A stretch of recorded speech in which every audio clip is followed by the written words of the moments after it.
अस्सलाम वालेकुम वरहमतुल्लाहि वबरकातुहू। जोइया लॉ एसोसिएशन की तरफ से राना हमज़ा मजीद जोइया एडवोकेट हाई कोर्ट की तरफ से आप सब दोस्तों को मेरी तरफ से वेलकम। उम्मीद है आप सब लोग खैरियत से होंगे। हमारा जो पिछला लेक्चर अभी थोड़ी देर पहले ही हुआ था, तो उसमें मैंने आपको थोड़ा सा चैप्टर 5 का इंट्रोडक्शन बताया था। चैप्टर 5 का इंट्रोडक्शन बयान किया था कि चैप्टर 5 का जो इंट्रोडक्शन है उसको हमने किस तरह से लेके चलना है। उसमें आपको थोड़ा सा गाइड भी कर दिया था कि चैप्टर 5 का जो सेक्शन 46 से लेके सेक्शन 54 तक हमने थोड़ी सी स्टडी शायद कर ली थी। तो अब आगे हम जो स्टडी करना चाह रहे हैं, हम बाकायदगी से इस चैप्टर को स्टार्ट कर रहे हैं। और ये चैप्टर स्टार्ट होता है सेक्शन 46 से। मैंने पहले अथॉरिटीज़ भी कुछ सबमिट की थी, बाकी इंशाल्लाह ताला मज़ीद अथॉरिटीज़ भी सबमिट करूँगा।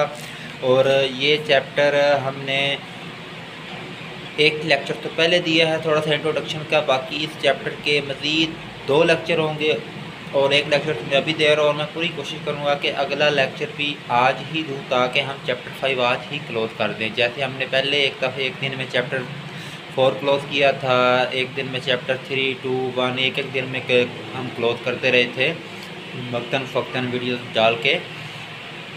तो इंशाल्लाह ताला मैं कोशिश करता हूँ कि आप लोगों को गाइड कर सकूँ। अगर किसी भाई को, किसी बहन को, किसी दोस्त को समझ ना आ सके, मेरा व्हाट्सअप नंबर ऑलरेडी मैंने अपनी वीडियोस में दिया हुआ है, एक दफ़ा अगेन आपको बता देता हूँ। बाकी वैसे मेरा एक लॉ ग्रुप भी है, मेरा लॉ का पेज भी है, लॉ का ग्रुप है लॉ एंड लायर्स।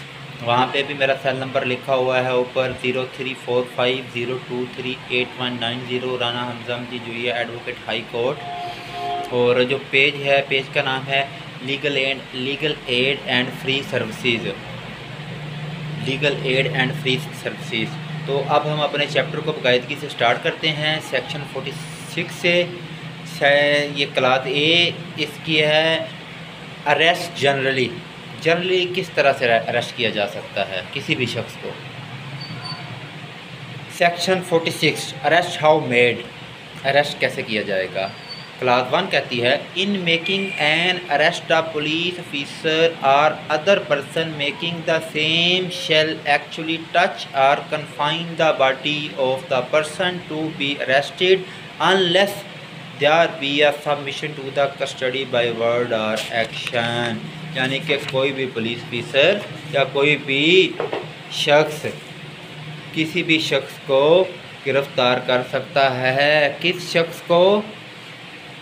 जो इलीगल एक्ट करने की कोशिश कर रहा होगा या कमिट कर चुका होगा।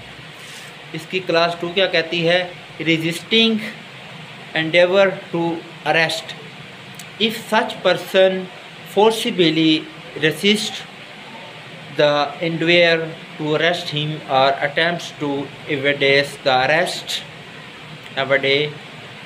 arrest, such police officer or other person may use all means necessary to effect the arrest। अगर कोई भी शख्स रेसिस्टेंट पैदा करता है, रुकावट पैदा करता है अरेस्ट करने में, तो पुलिस के पास मुकम्मल अख्तियार है कि उसके ऊपर स्ट्रिक्ट एक्शन लेकर उस अरेस्ट को यकीनी बनाए।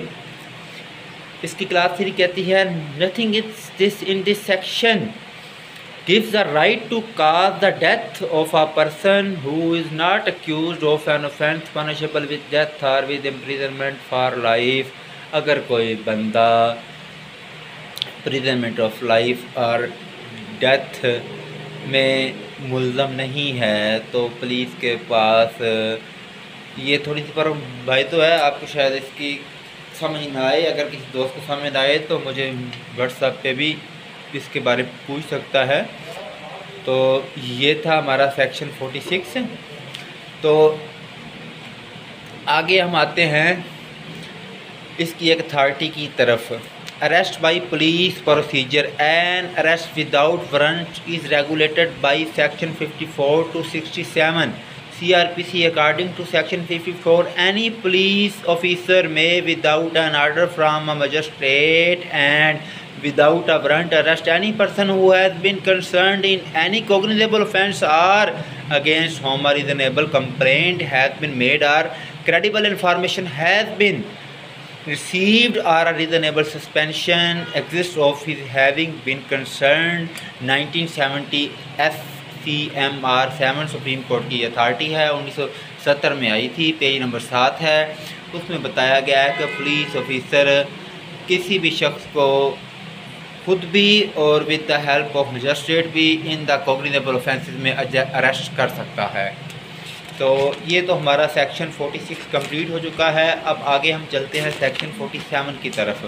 होप सो दैट कि आपको समझ आ रही होगी। फिर भी अगर किसी भाई को, किसी बहन को, किसी दोस्त को, किसी कुलीग को, किसी जूनियर को, सीनियर का नहीं कहूँगा क्योंकि जो सीनियर होते हैं वो मेरे ख्याल से बहुत काबिल होते हैं, हमें उनसे सीखने का मौका मिलता है।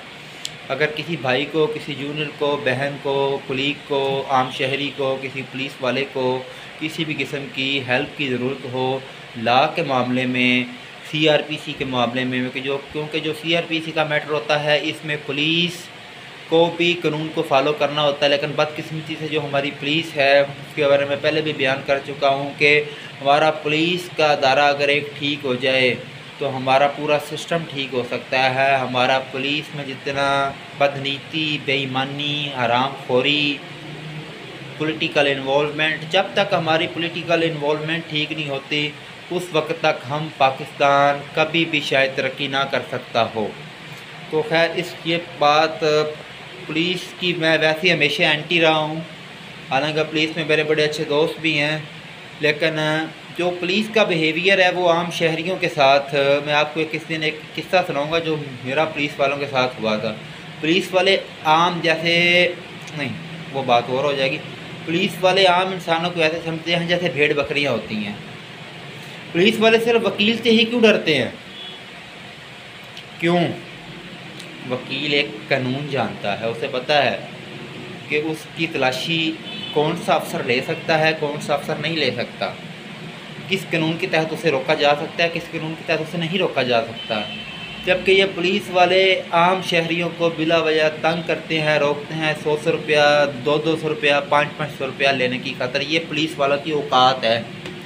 इनका पेट नहीं पड़ता। कभी आपने इनके पेट देखे हैं? हराम खा खा के इनके पेट इतने में पड़े कि मेरा दिल कर रहा है कि मैं शायद इससे भी गलत अल्फाज इस्तेमाल करूं, लेकिन मैं वो वाले गलत अल्फाज इस्तेमाल करना नहीं चाह रहा। लेकिन बात हट गई है। मैं आपको एक वाक़या पुलिस का सुनाऊँगा इंशाल्लाह, जब कभी भी टाइम मिला तो इस बात को छोड़ें।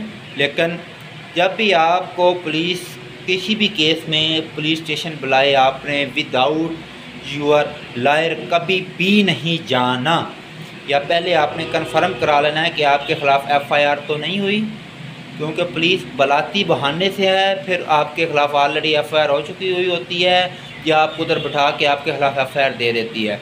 जब आप अपने वकील को, अपने लायर को, अपने लीगल एडवाइज़र को अपने साथ लेके जाते हो तो पुलिस उस वक्त आपके ख़िलाफ़ कोई एक्शन नहीं ले सकती।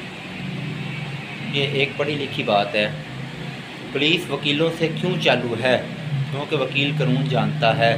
पुलिस वालों को तो ये भी नहीं पता होता। बात मैंने अपने कई केसेस में देखा है कि पुलिस वालों ने ऑफेंस कोई हुआ होता है, FIR कोई और ऑफेंस की ऐड करके डाल देते हैं। हमारे कुछ ADPP हजरात भी होते हैं, ऑफेंस कोई और होता है, उसमें कुछ कोई और ऑफेंस ऐड कर देते हैं, कोई ऑफेंस उसमें से रिमूव कर देते हैं, बट वो एक अलग इशू है, उस पर फिर किसी वक्त हम डिस्कस करेंगे। आगे हमारा आ जाता है जनाब वाला section 47, search of a place entered by person साट टू बी अरेस्टेड। अगर किसी शख्स को अरेस्ट करना है तो उसको तलाश कैसे करना है और कैसे अरेस्ट करना है। If any person acting under a warrant of arrest, अगर किसी शख्स के वारंट इशू हो चुके हैं, और any police officer having authority, और किसी पुलिस अफसर के पास अथॉरिटी है टू अरेस्ट, उस शख्स को अरेस्ट करने की, has reason to believe that the person to be arrested has entered into or is within any place, वो किसी भी जगह दाखिल हो सकता है। द पर्सन रिजाइडिंग, जहाँ वो रहायश पजीर हो, or in being in charge of such place shall on demand of such person acting as aforesaid of such police officer allow him free ingress thereto and afford of all reasonable facilities for a search therein। अगर किसी शख्स को arrest करना है तो उसकी place पे भी इंटर होने का एक तरीक़ेकार है, उस तरीक़ेकार के तहत उसको उसकी प्लेस में इंटर होकर उसे अरेस्ट किया जा सकता है। इसकी एक अथॉरिटी है।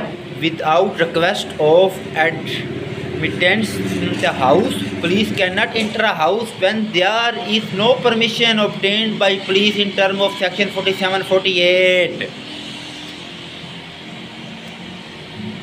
In the mere mention of entry on basis of arrest or fugitive for law would not justify and grant the jurisdiction to the police officer to enter the house। ये एक authority है 2000 की PCRLJ 1477 PLD 9088 Lahore page number 35। यानी police ऐसे ही किसी के घर inter नहीं हो सकती, लेकिन पुलिस ऐसे इंटर होती है। लेकिन पुलिस के पास ये अख्तियार नहीं होते, बाकायदा परमिशन लेनी पड़ती है, बाकायदा वारंट लेना पड़ता है, उसे बाकायदा एक पूरा कानूनी तरीक़ाकार अडाप्ट करना पड़ता है, तो फिर जाके वो करते हैं। आगे सेक्शन 88 आता है। Procedure where ingress not obtainable if ingress to such a place can not be obtain under section 47 it shall be lawful in any case for a person acting under a warrant and in any case in which a warrant may issue but cannot be obtained without affording the person to be arrested an opportunity of escape for a police officer to enter such place and search therein and in order to effect an entrance in such place to break open an outer or inner door or window of any house of place whether that of the person to be arrested or of any other person if after notification of his authority and purpose and demand of admittance duly made he cannot otherwise obtain admittance। यानी section 47 और 48 में थोड़ा सा अबहाम है, लेकिन ज़्यादा नहीं है, दोनों एक दूसरे के साथ मिलते जुलते हैं। पुलिस अपने लाफुल कानूनी तरीके के साथ किसी भी शख्स के घर, जो भी कोई अपने आप को छुपाने की कोशिश कर रहा होता है, उसके घर में इनर साउड पे आउटसाइड पे विंडो क्रॉस करके दाखिल किस तरीके से हो सकती है, उसका बकायदा एक कानूनी तरीका है। पुलिस उसको फॉलो करके ये स्टेप उठा सकती है, अदरवाइज़ नहीं उठा सकती।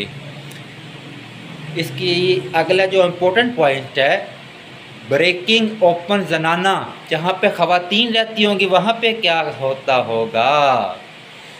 Provided that if any such place is an apartment, कोई अपार्टमेंट हो, कोई जगह हो, in the actual occupancy of a women not being the person to be arrested, यहाँ पे कोई औरत रहती होगी वहाँ पे किसी शख्स को अरेस्ट नहीं किया जा सकता, क्योंकि बापर्दा औरत जो होती है उसके घर में पुलिस विदाउट वारंट या विदाउट एनी अथॉरिटी के इंटर नहीं हो सकती। उसके लिए पहले से उस खवातीन को ये आगे पढ़ते हैं।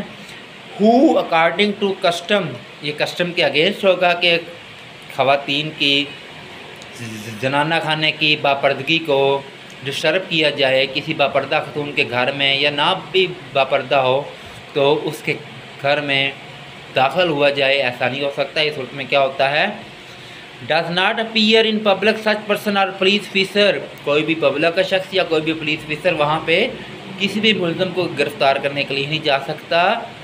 Before entering such apartment given notice to such women that shall is it liberty to withdraw and shall afford her every reasonable facility for withdrawing and may then break open the apartment and enter it.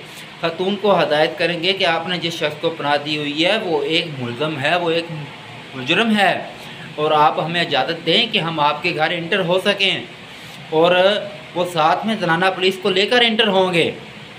इतना आसान सा ये section है 48, इसका कोई इतना बड़ा इम्हाम या इन्हांस नहीं है इसमें कि आप लोगों को इसकी समझ ना आ सके। आगे हम चलते हैं सेक्शन 49 पे। Power to break open doors and windows for purpose of liberation, यानी कि पुलिस के पास या किसी भी शहरी के पास या किसी भी शख्स पास कौन सी अथॉरिटीज़ हैं, वो किसी भी शख्स के घर विंडोज़ में दाखिल हो सकता है। Any police officer or other person authorize to make an arrest may break upon any outer or inner door or window of any house or place in order to liberate himself or any other person who having lawfully entered for the purpose of making an arrest is detained therein।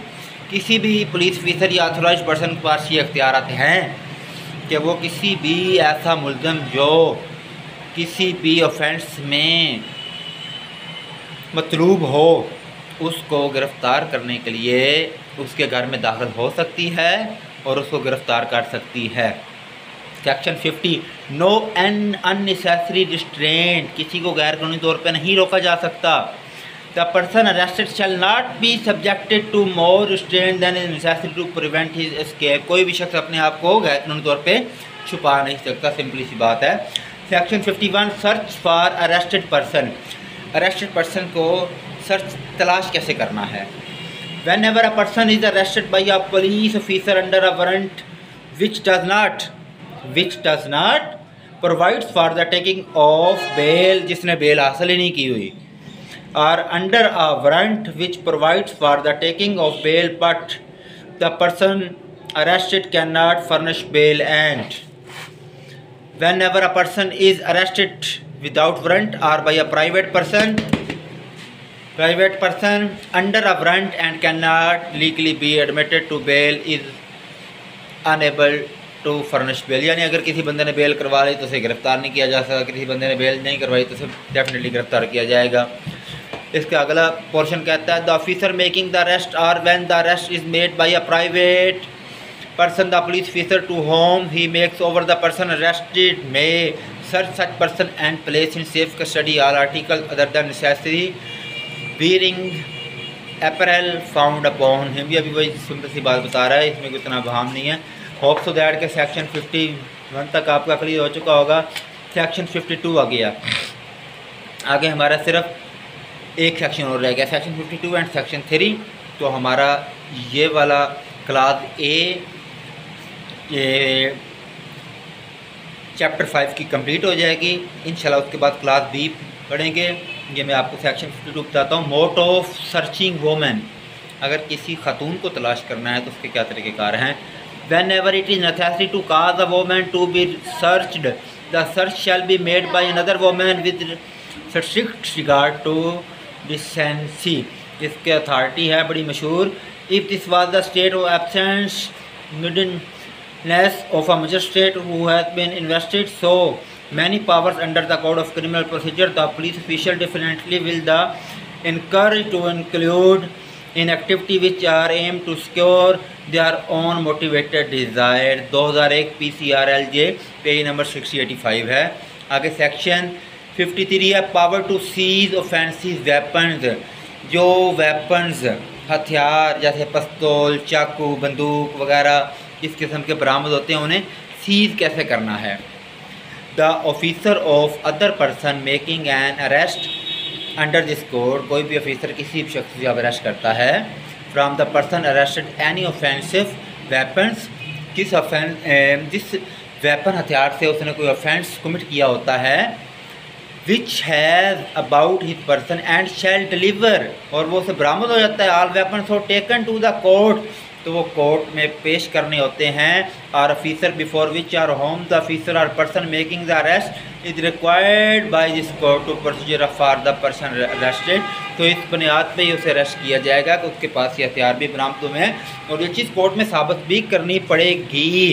लेकिन जी ये हमारा आज का था, अभी का था आज का सेकंड लेक्चर और चैप्टर 5 का क्लास ए, और टोटल हमारे अब तक सेक्शन 53 हो चुके हैं, जबकि हमने सेक्शन 67 तक जाना है। तो इंशाल्लाह ताला जल्द ही मुलाकात करते हैं। आज ही की तारीख में हम अगला अपना जो क्लास बी इसकी है उसमें हम पढ़ेंगे अरेस्ट विदाउट वारंट। अभी तक तो हमने पढ़ा था कि विद वारंट किस तरह से किसी को कैसे पुलिस गिरफ़्तार कर सकती है, अब विदाउट वारंट पुलिस कैसे किसी मुलज़म को गिरफ़्तार कर सकती है। इंशाल्लाह ताला हम अपने अगले जो चैप्टर अगला जो टॉपिक होगा, जो हमारा अगला आज की तारीख में ही लेक्चर होगा, उसमें इंशाल्लाह ताला हम इसको मज़ीद डिटेल से डिस्कस करेंगे। और इंशाल्लाह ताला होप सो दैट हम आज की तारीख में अपने इस चैप्टर को क्लोज़ कर देंगे ताकि आप लोगों को भी समझने में आसानी हो सके। अगर फिर भी एंड पे यही कहूँगा, अगर किसी मेरे भाई को मेरे किसी दोस्त को समझ नहीं आई, आप मुझे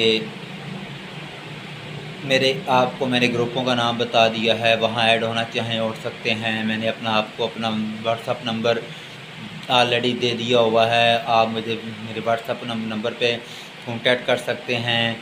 किसी बहन भाई कुलीग, किसी पुलिस वाला, कोई आम शहरी, कोई आम खतून, किसी भी किस्म का कोई जिसको ला के मतलब इंफॉर्मेशन चाहिए हो, अपने राइट के मतलब इंफॉर्मेशन चाहिए हो, मैं अपनी तरफ से पूरी कोशिश करूँगा कि जितना मुझे नासमझ आदमी को आप लोगों की हेल्प करने का मौका मिल सके, मैं आप लोगों की हेल्प इंशाल्लाह ताला करता रहूँगा।